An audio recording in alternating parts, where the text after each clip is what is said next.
ஊரக வளர்ச்சி மற்றும் ஊராட்சித்துறை சார்பில் சென்னையில் நடைபெறும் மாநில அளவிலான விருது வழங்கும் விழாவில் பங்கேற்று துணை முதலமைச்சர் உதயநிதி ஸ்டாலின் பேசி வருகிறார். இந்த காட்சிகளை பார்க்கலாம்.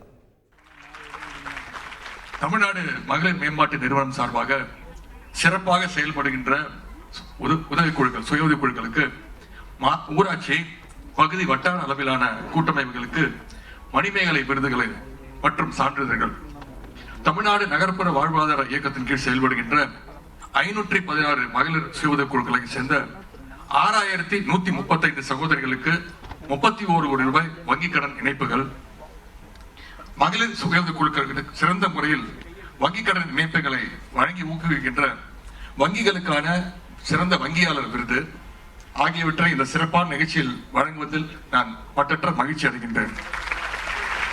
தமிழ்நாட்டுடைய துணை முதலமைச்சராக பொறுப்பேற்ற பின்னர் நான் பங்கேற்கின்ற முதல் நிகழ்ச்சியே நம்முடைய மகளிர் குழுக்களுக்கான சகோதரிகளை உங்களை எல்லாம் கௌரவிக்கின்ற நிகழ்ச்சியாக தானாகவே அமைந்துள்ளது.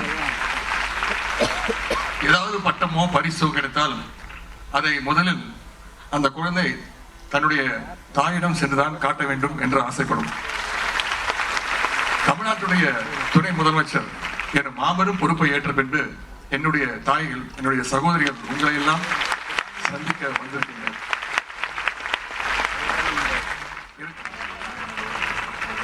மணிமேகலை விருதும் 1 லட்சம் ரூபாய்க்கான பரிசு தொகையும் வழங்கி சிறப்பிக்கப்படுகிறது.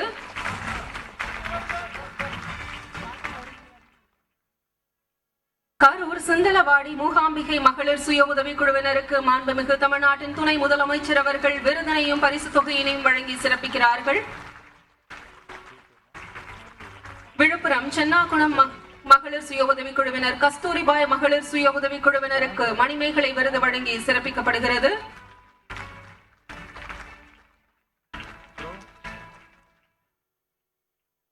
நீலகிரி மாவட்டம் மேலூர் சரஸ்வதி மகளிர் சுய உதவி குழுவினருக்கு மகளிர் மணிமேகலை விருதினை வழங்கி சிறப்பிக்கிறார்கள். மாண்புமிகு தமிழ்நாட்டின் துணை முதலமைச்சர் அவர்கள் பலத்த கொரவொலியுடன் இவர்களுக்கு வாழ்த்துக்களை தெரிவிக்கலாம். நாமக்கல் மாவட்டம் சித்தாம்பூண்டி. தொடர்ந்து கூடுதல் விவரங்களை வழங்குவதற்காக இணைகிறார் எமது செய்தியாளர் ரமேஷ். வணக்கம். துணை முதல்வராக பொறுப்பேற்ற பிறகு உதயநிதி ஸ்டாலின் கலந்து கொள்ளும் முதல் கூட்டம் அப்படின்ற பட்சத்தில் இந்த நிகழ்வில் யாரெல்லாம் பங்கெடுத்திருக்கிறார்கள், இந்த திட்டத்தால் பயனடைந்தவர்களின் எண்ணிக்கை என்ன? விரிவான தகவல்கள்.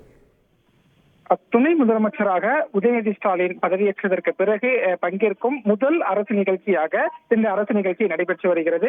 சென்னை கலைவாணர் அரங்கத்தில் நடைபெறக்கூடிய இந்த அரசு நிகழ்ச்சி என்பது ஊரக வளர்ச்சி மற்றும் ஊராட்சித்துறை, இந்த துறையின் சார்பில் மணிமேகலை விருதுகள், வங்கியாளர் விருதுகள், நகர்ப்புற சுய உதவி குழு விருது ஆகிய 3 விருதுகள் வழங்கப்பட்டு வருகிறது. இந்த விருதுகள் யார் யாருக்கு வழங்கப்படுகிறது என்று பார்க்கும்போது தமிழகம் முழுவதும் இருக்கக்கூடிய மகளிர் சுய உதவி குழுக்கள்ல சிறந்த விளங்கிய மகளிர் சுய உதவி குழுக்களுக்குத்தான் இந்த விருது என்பது வழங்கப்பட்டு வருகிறது. தமிழகம் முழுவதுமே கிட்டத்தட்ட 188 வட்டாரங்கள்ல 500க்கும் மேற்பட்ட சுய உதவி குழுக்கள் என்பது செயல்பட்டு வருகிறது. இந்த சுய உதவி குழுக்கள்ல சிறந்து விளங்கிய சுய உதவி குழுக்களுக்குத்தான் மணிமேகலை விருது, வங்கியாளர் விருது, நகர்ப்புற சுய உதவி குழு விருதுகளுடன் சேர்த்து 1 லட்சம் ரூபாய் பரிசு தொகையும் வழங்கப்பட்டு வருகிறது. விழாவிற்கு வந்த துணை முதலமைச்சர் உதயநிதி ஸ்டாலினுக்கு உற்சாக வரவேற்பு என்பது கொடுக்கப்பட்டது. ஏனென்றால் துணை முதலமைச்சராக பதவியேற்ற பிறகு முதல் நிகழ்ச்சி என்பதால் அந்த வரவேற்பையும் உதயநிதி ஸ்டாலின் ஏற்றுக்கொண்டார் என்பதை பார்க்க முடிகிறது. மேலும் இந்த ஆண்டு மட்டும் மகளிர் சுய உதவி குழுக்களுக்கு 35,000 கோடி உதவி வழங்குவதற்கு இலக்கு நிர்ணயிப்பதாகவும் உதயநிதி ஸ்டாலின் மேடையில் பேசும்போது தெரிவித்திருந்தார். நன்றி ரமேஷ், உங்கள் விரிவான தகவல்களுக்கு. செய்திகளை உடனுக்குடன் தெரிந்து கொள்ள உடனே சப்ஸ்கிரைப் பண்ணுங்க.